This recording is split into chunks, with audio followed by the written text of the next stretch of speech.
Kumaharaya ni fururi woyoire fothi na uriro kumunene no riria wakinya hakuhi kigiriko ruo na menyamaro ni cigomeire aikari kumana na murimu gutari murigitani uri rahota gutaukirwo niguo. Kuringana na ndagitari Clara Lotum uri rugamirire thibitari iri imwe ri gicigo-ini giki mwena wa Kerio Valley kaunti-ini ya Baringo, murimu uyu uroraga aikari thutha wa ihinda ria mathaa meri tu. Ilikuja tu na mvua na ina affect sana sana watu wazima, imeacha watoto. Na kama vile hatujapima, hatuna equipment ya kupima ni nini zaidi, lakini sio kolera vile iko, sio kolera. Ningi murimu uyu uri uracungiriria arwaru kuharwo na gutahika muno ugwetetwo guthie na mbere na guthinekania andu aingi kumana na urahiriria wa mathibitari.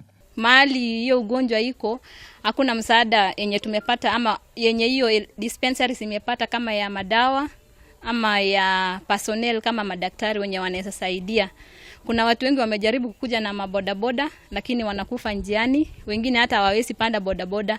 Munini wake mubuge wa Tiati William Kamket ni oritie thirikari nene kuhiuka niguo kwehereria aikari kigiriko na makiria riri magumeiro ni nginyagia ditia muyuro wa mai. We will not want to leave it alone to the county government. We want to also ask other people including Kenya Red Cross and